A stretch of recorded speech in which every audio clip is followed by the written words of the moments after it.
नमस्कार, देश की बात में हाजिर है और पहले खबर हमारे पास बात कर्नाटक की बाइबल विवाद को लेकर। बेंगलुरु के आर्च बिशप के मुताबिक बाइबल की आड़ में ईसाइयों को नीचा दिखाने की साजिश हो रही है।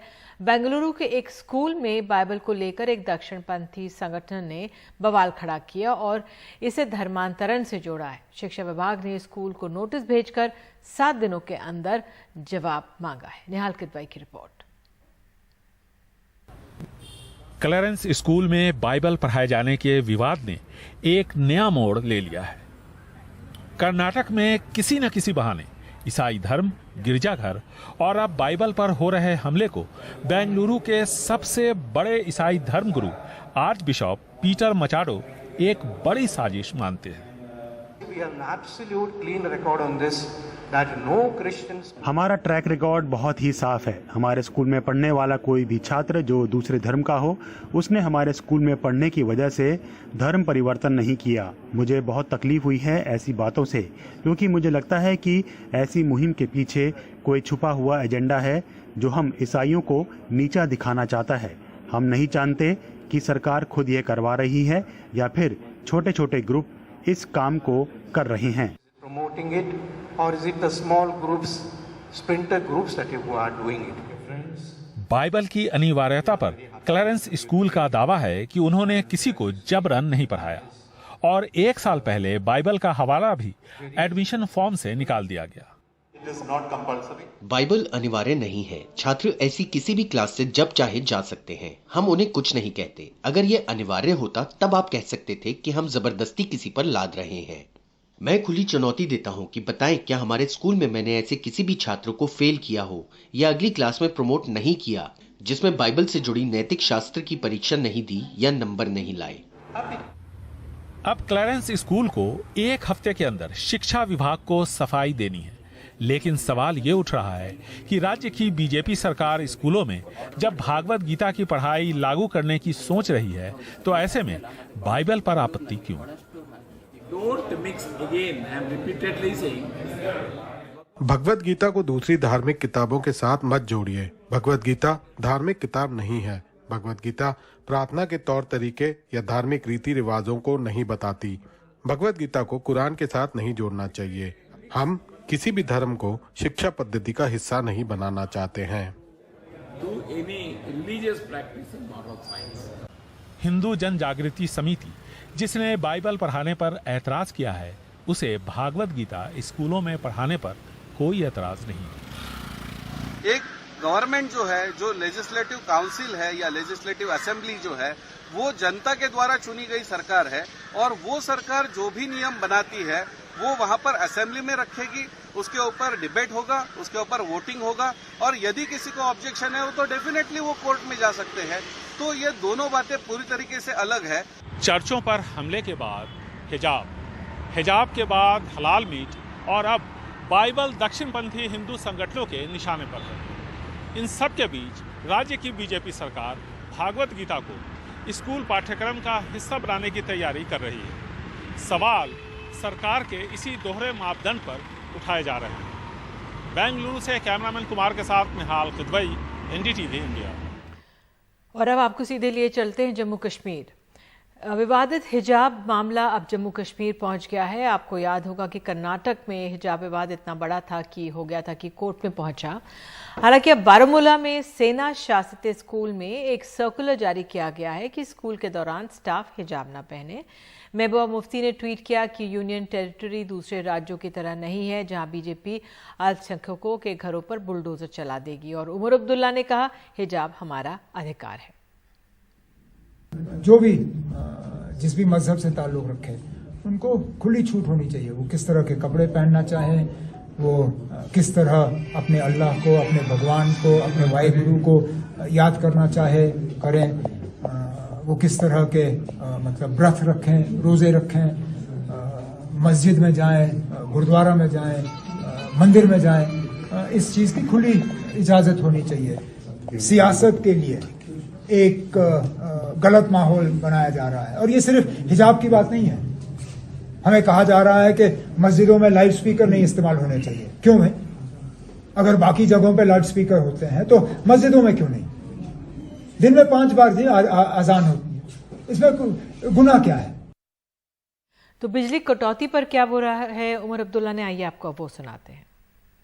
लगातार लोगों की ये शिकायत कि सहरी और इफ्तियारी के वक्त में कट, इसका कहीं ना कहीं इलाज होना चाहिए।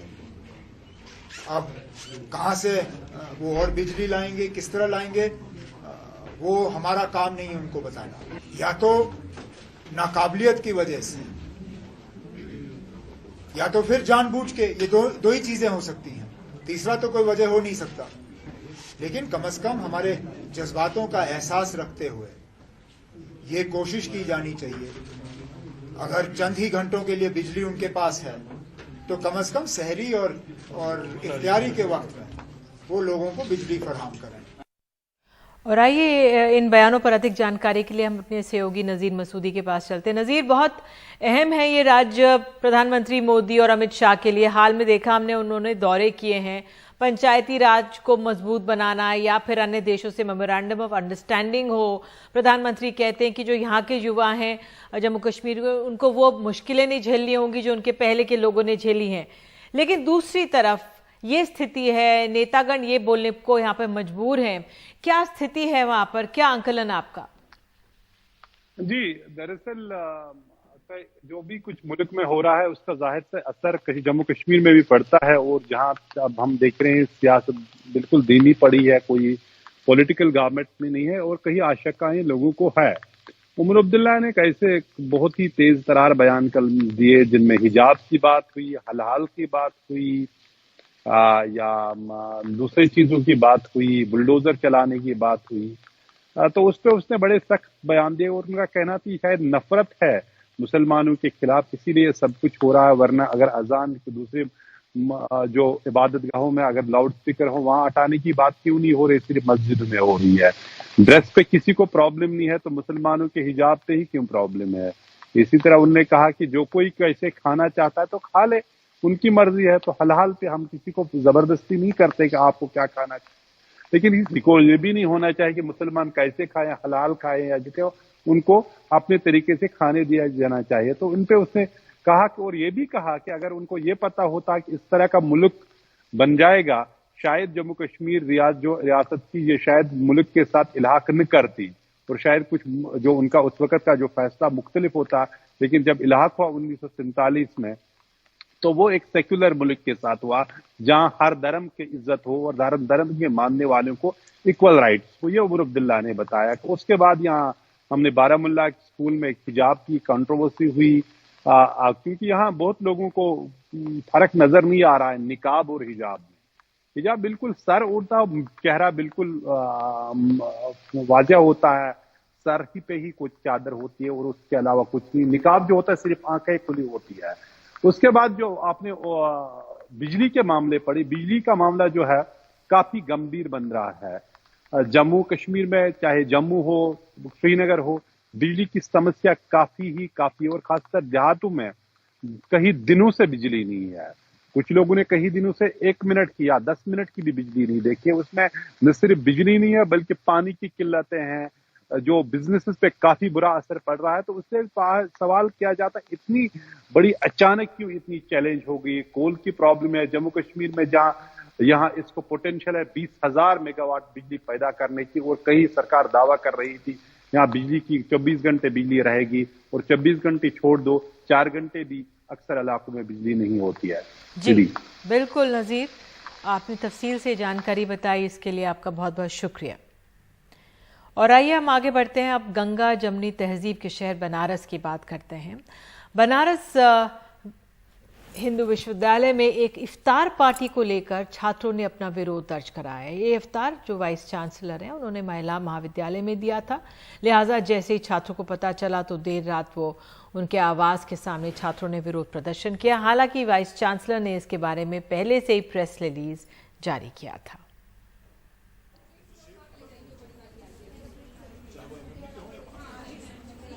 बनारस हिंदू विश्वविद्यालय के महिला महाविद्यालय में रोजा इफ्तार, इसमें बीएचयू के कुलपति भी शामिल हुए।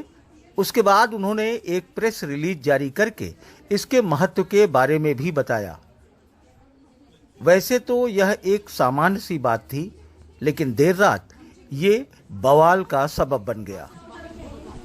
नहीं चलेगी, नहीं चलेगी, नहीं चलेगी, नहीं चलेगी। छात्रों के एक गुट ने वीसी आवास के सामने नारे लगाए, पुतला जलाया और आरोप लगाया कि वाइस चांसलर ने आधिकारिक तौर पर एक नई परंपरा की शुरुआत की है जो गलत है।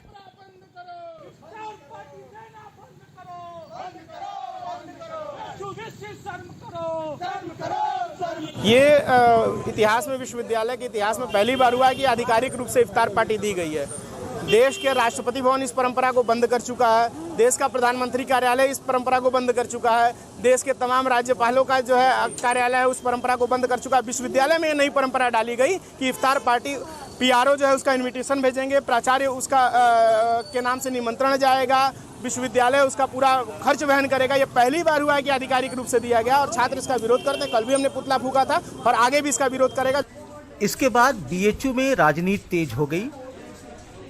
जहां इसका विरोध करने वाले छात्र कह रहे हैं कि ये एक नई परंपरा है, वहीं बीएचयू प्रशासन कहता है कि यह एक पुरानी परंपरा है और इसे महिला महाविद्यालय की छात्राएं और टीचर मिलकर निभाते रहे हैं।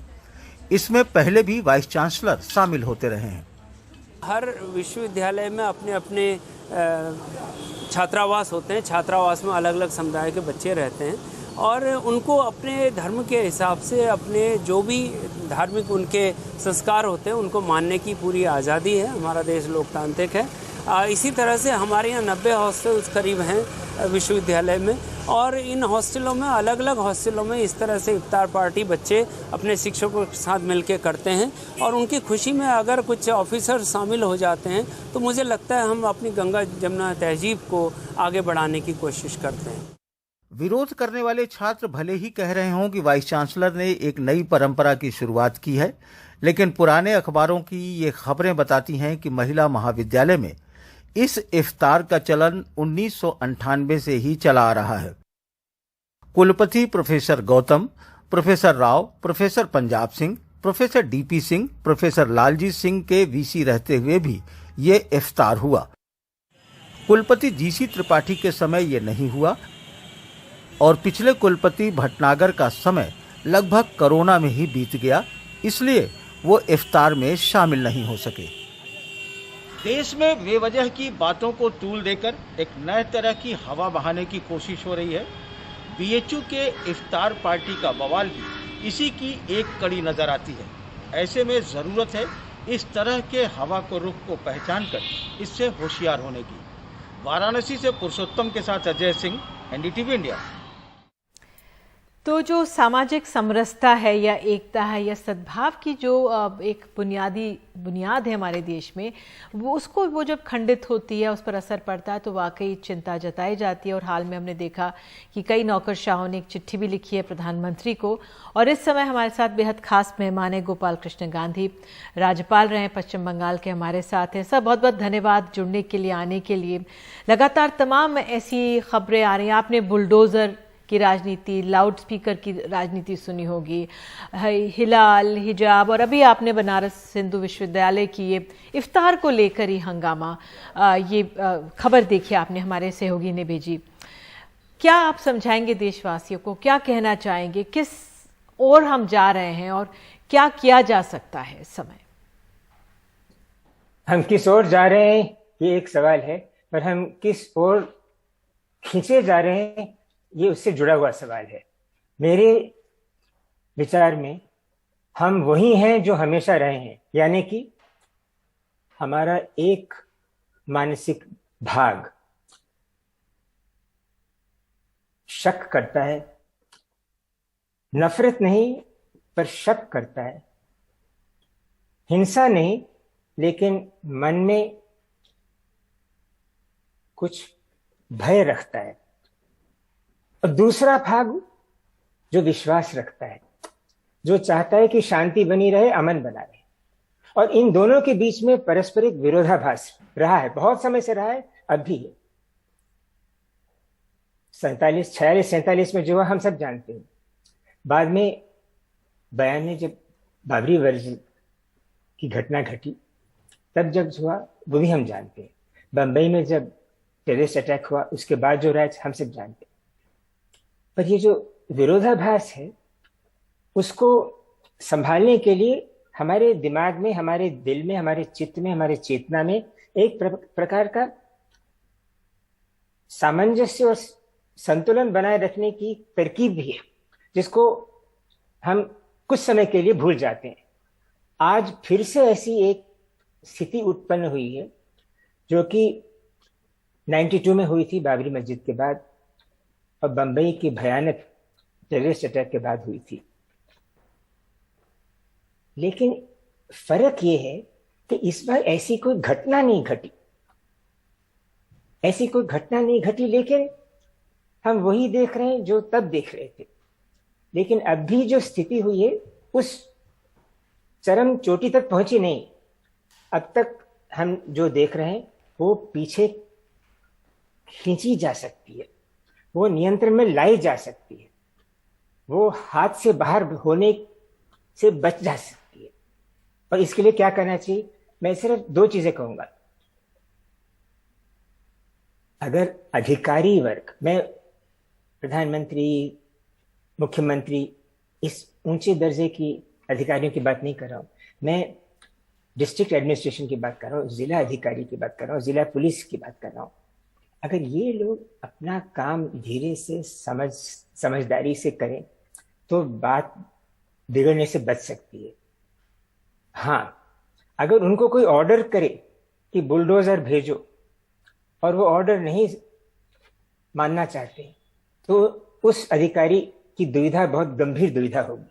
लेकिन मैं नहीं मानता हूं कि कोई भी इस तरह का ऑर्डर लिखित दे सकता है। और अगर अधिकारी लोग जो जानते हैं कि हमारे मोहल्ला का गुंडा कौन है, हमारे कूचे का, हमारे कटरे का गुंडा कौन है, ये सारे पुलिसिया और सारे अधिकारी जानते हैं, हर कलेक्टर, हर डिस्ट्रिक्ट में। और अगर वो लोग एक मिनट, मैं बस अपनी बात पूरी कर देता हूँ जी।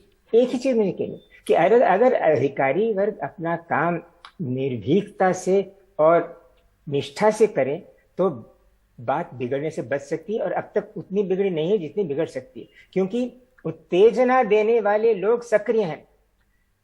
माहौल बिगाड़ने वाले लोग आज विदाउट एनी रीजन किसी भी 92 जैसी घटना घटाए बजाय उसके बगैर सक्रिय हैं।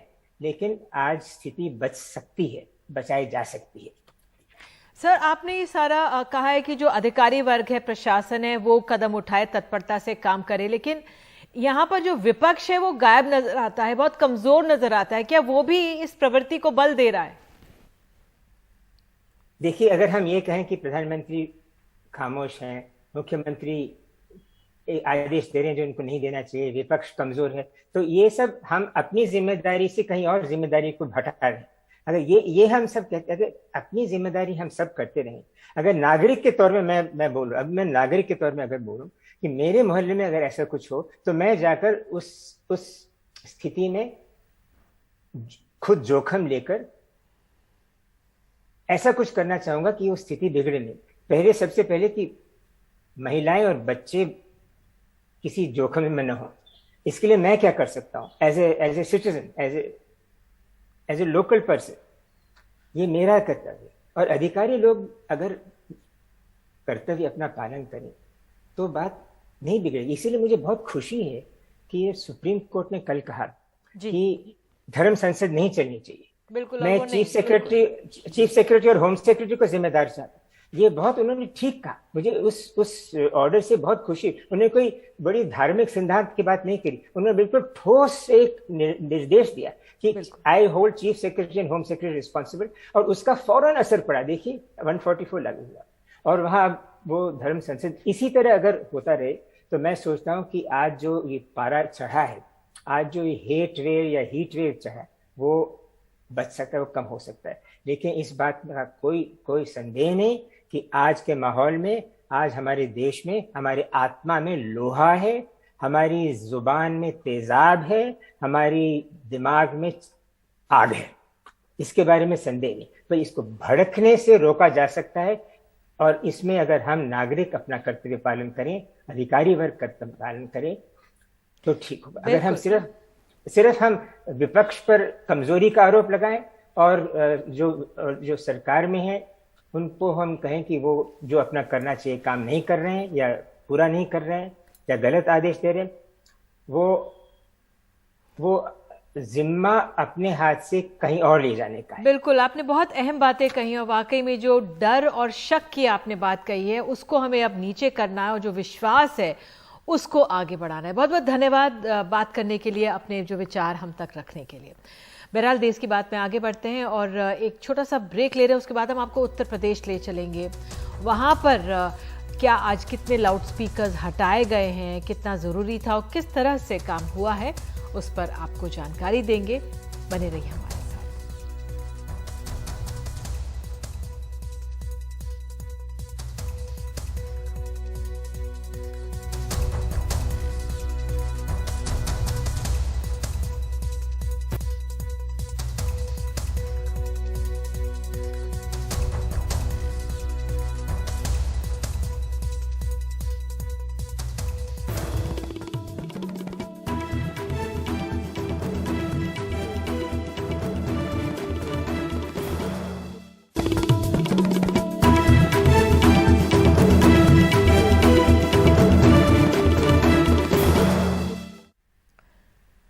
उत्तर प्रदेश में मुख्यमंत्री योगी आदित्यनाथ के आदेश के बाद मंदिर और मस्जिदों से लाउडस्पीकर उतारे जाने लगे हैं। सबसे पहले मथुरा में लगाए गए लाउडस्पीकर हटाए गए थे। इसके बाद गोरखपुर के गोरखनाथ मंदिर में लाउडस्पीकर की आवाज़ धीमी कर दी गई। बुधवार तक 72 घंटों के अभियान में धर्मस्थलों से 10,923 अवैध लाउडस्पीकर हटाए गए, जबकि धर्मस्थलों पर लगे 35,221 लाउडस्पीकर्स की आवाज़ तय मानकों के हिसाब से कम कराए गए। और इस पर अधिक जानकारी दे रहे हैं हमारे सहयोगी आलोक पांडे।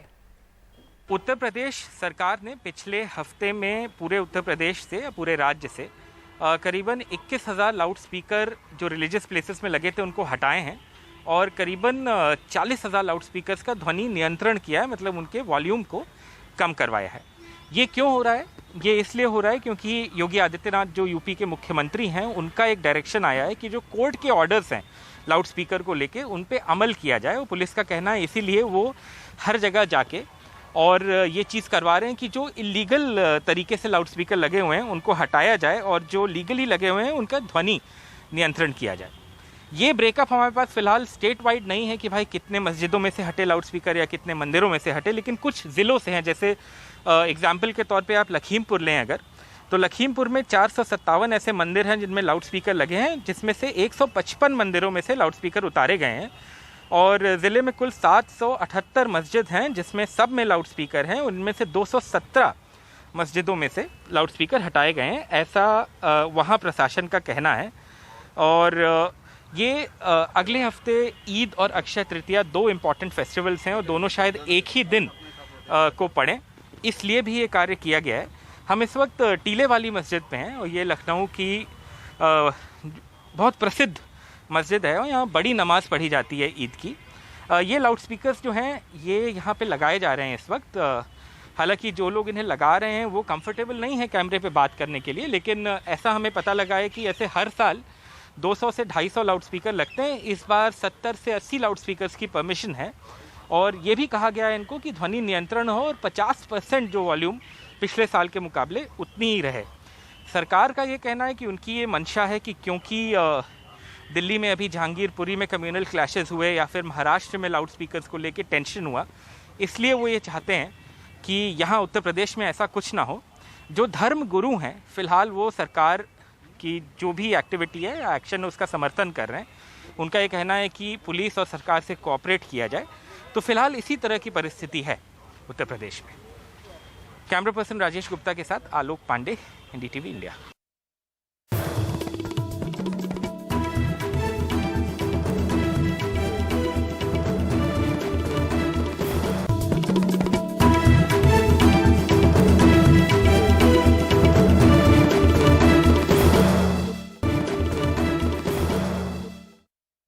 देश की बात में अब बात रिकॉर्ड तोड़ती गर्मी की। दिल्ली एनसीआर में पारा लगातार चढ़ता जा रहा है। हालात ये हैं कि मौसम विभाग ने ऑरेंज अलर्ट जारी किया है।